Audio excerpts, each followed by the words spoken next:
Talking about a film that was all over the map, and Spike Lee, I watched his fifth film, Jungle Fever. Okay. Jungle Fever is a film which is, on the most part, excellent, with some of the worst moments in any film ever made. Oh no. Right, so Jungle Fever is a story about Wesley Snipes as character, who's an architect, and he's got a wife and kids and everything.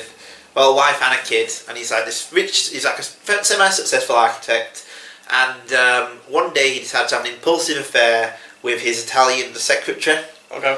And basically the affair lasts a bit longer. Everyone finds out about the affair, and he breaks up with his wife, moves in with the Italian secretary, and the whole film is about, it's all about will they make it, and it's all about the idea of having a relationship between a black man and an Italian-American woman. Oh, yeah. Yep. So, there's a big, apparently, thing where Italian-Americans absolutely hate black people. Don't they develop a bit in The Sopranos? They bring it up. There's even an episode called Unidentified Black Males. Yeah. Which is all about the way that whenever they have a problem, they just blame it on black people. Yeah. So yeah, there's like, that's a big part of the film. Because it's like, these two people shouldn't be getting together. Oh, they play a bit on that in Do the Right Thing, don't they? Yeah. Yeah. Yeah, because John Turturro's in that, isn't he, as well? Yeah. He's in this as well. So this is a film which is sort of signifying a lot of the problems with Spike Lee, but it's in an early state, so it's still a great film. The problem with a lot of later Spike Lee films is that they're too long, and they just go everywhere, and they have no focus.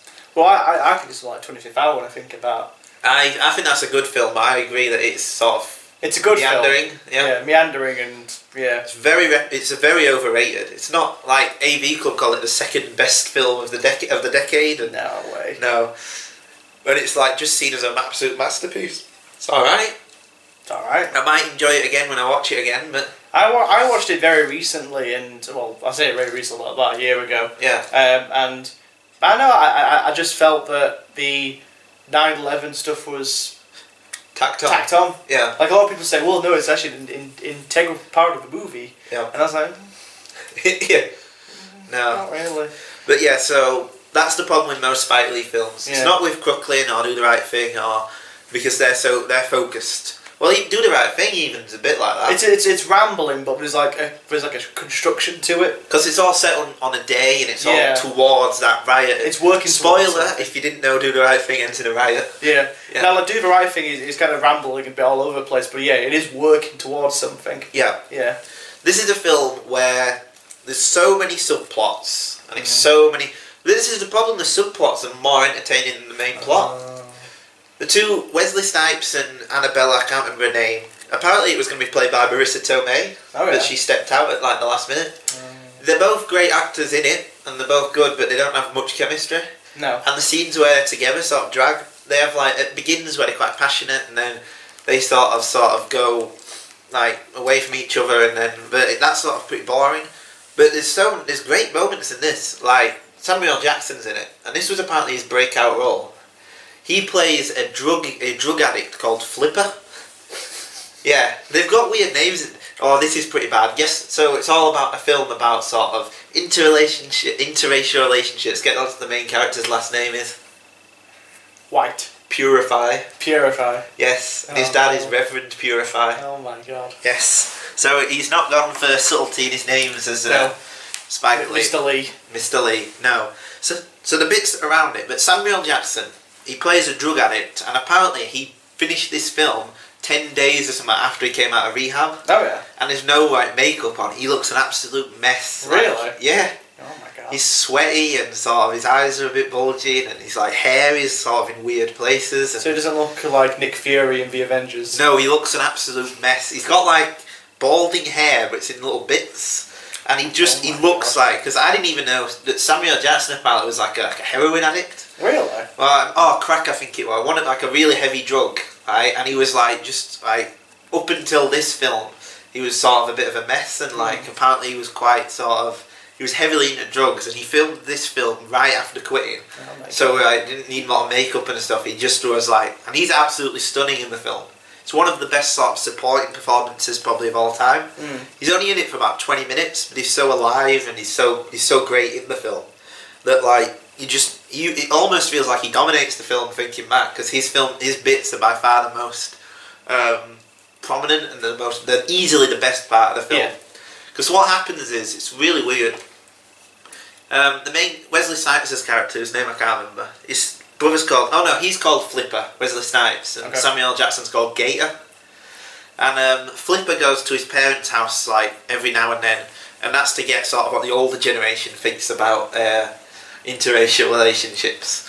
And then like his brother Gator steals the television. He has to go.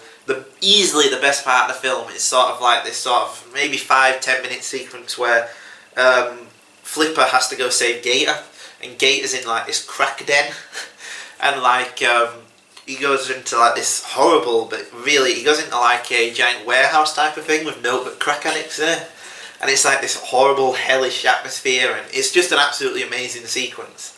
So well directed and well made, and like it's just, if the whole film had been as good as that, it would have been like an absolute classic, one of the best films of the 90s. But yeah, so all the bits with Samuel Jackson, amazing. The bits with Flipper's wife are great, because Flipper's wife is sort of she had like a white mum and a black dad, and she's always felt that he was with her because she was light skinned.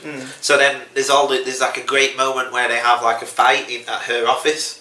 And she's talking about how she's always had this, and it's a greatly delivered monologue about how she's always been scared that he didn't actually like her, he just liked her because she was light-skinned and that. So all those bits are great. The bits with the Italian-American woman's family are great. Her father is played by Frank Vincent. Oh yeah. He's in Goodfellas, and he played Phil Leotardo in The Sopranos. Which one's he? He was the guy with the white hair. And he was really angry. And he was in Goodfellas, and he's in Raging Bull, I think, as well. Yes. Yeah, I can see him, yeah. He had I've been watching the last season of Sopranos again, he has one of the best lines in that. Oh yeah. Do you remember how he talked? He talked in like a really, like, he talked like in a shout, like that. But yes, sort of like, yeah. There's a bit where someone goes to him, how's the weather? And he goes, sticky, like my balls. But yeah, he plays the father in this, and he's great. And just the bits with the Italian-American family, like talking about what they feel, are absolutely great. John Turturro's amazing in it. He's a sort of counterpoint to the main relationship, because he works at like a cafe, and he fancies like a black woman who keeps coming in. And then he's a counterpoint to them. What I think Spike Lee's trying to get at with the film, which he does completely unsuccessfully but has said in interviews, is that he feels that a lot of black men go with white women because of media representations, that's what they should do, or sort of what white women are like. It makes no sense, his argument. That makes no sense. Because he thinks, he's apparently termed this term jungle fever, for when a white woman wants to be with a black man because of like, you know, like that, those colonial, yeah, and like the idea that they have like a bigger penis or something. You know, those myths that the media thing does, and like that's what he was trying to set out with this film, is to be like that. It's not that at all. The bits with the relationship, I said, just don't really work. You never get a feeling of why he would jeopardise his marriage for her, or why she would like be so into him. Neither of them are like, but those bits don't work. The bits about him being a black architect in a white sort of business are also great. Every subplot in this works, but it's the rare film where the main plot doesn't. But have you ever seen a film like that, where the main plot doesn't work, but the subplots are amazing? The subplots in this would make it a 10 out of 10 film if it wasn't like a 5 out of 10 at the centre. I think 25th Hour is a little bit like that. Yeah. Well, like, I don't really care about the main plot, but like, yeah, the relationship between the characters is at least a little bit interesting. Or like Philip Seymour Hoffman wanting to sleep with one of his students, or that's at least a bit more interesting than the main plot. Ironically, another Spike Lee film. Yeah, so that's what it's like. And this film also features one of the weirdest endings ever. So, spoiler alert, the relationship doesn't work, and he goes back to his wife. And he's walking there's little bits in this about Brooklyn in the 90s and how it sort of descended into sort of drugs and stuff. But not much. But then he's walking his kid to school, and then a sort of underage girl goes like, "I suck your dick for $1, daddy," right? And she like comes up to him. But then what Flipper decides to do is take her, grab her in his arms, and go, "No!" And the way Spike Lee directs it is a close-up, and then zoom out. Oh yeah, and then into the whole of Brooklyn, and then like the credits go. No.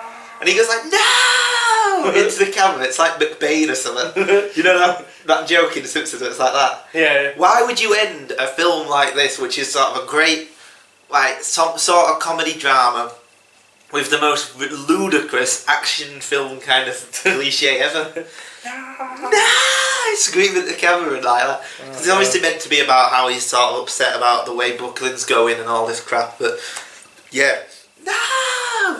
Why portray it like that? Oh no.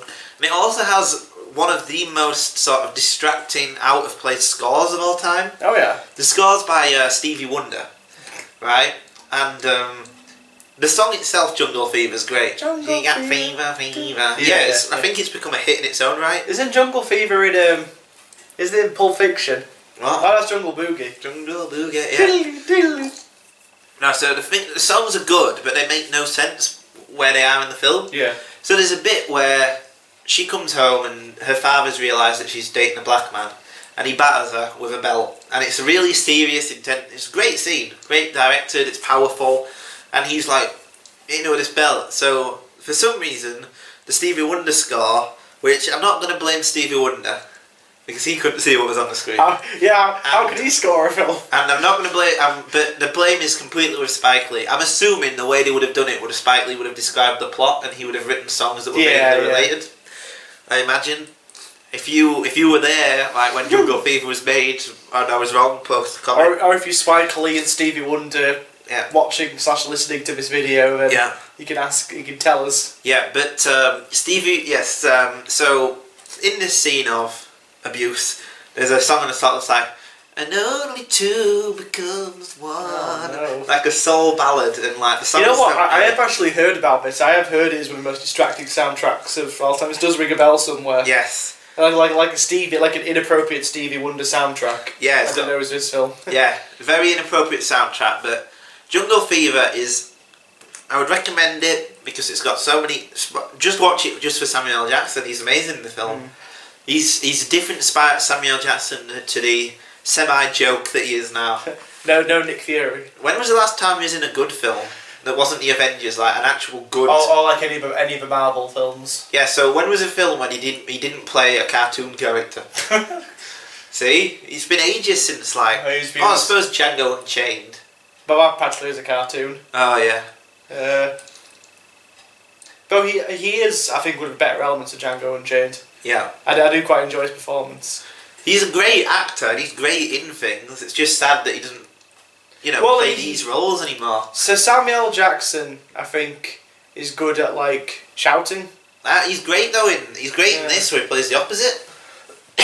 He's mostly known for being like an actor who's really good at playing like, I guess, over the top roles. I've never seen him do a subtle performance. No. Oh, I think under the right direction, Samuel L. Jackson could be a really good subtle actor. Yeah. But most of the time he just plays roles that require him to shout, which he is good at. Yeah. Well, I think that the problem is that he was mostly well known for that Pulp Fiction. Yeah. So people have cast him as English, motherfucker, do you speak it? Yeah. So people have just cast him as that constantly. The shouting guy. Yeah, and all he's known for is that and Snakes on a Plane. And he's Nick Fury now. Yeah, but he's an amazing, absolutely stunning actor. He should be playing crack addicts and subtle, quiet roles, not. But what's great about his performance in this is that like he's not over the top, but he's still lively and like you can imagine why his family put up with him. Like he constantly steals from him and just takes money from his mum. But you can believe why they would keep him around because he's still lively. He's still sort of, even though he's a horrible like crack addict, he's still quite lively and like he's likable in a way. You can see sort of what has happened to him. He's by far just the best element of this film. He probably gives the best performance you'll find in any Spike Lee film. Even better than Spike Lee's role as Mookie in Do the Right Thing.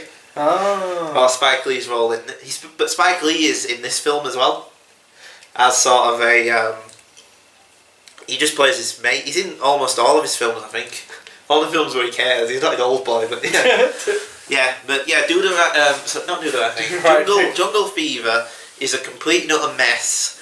And it could do with being cut down, and it could do with having a completely different main plot, but other than that, go watch it, because there's genuinely great stuff to recommend.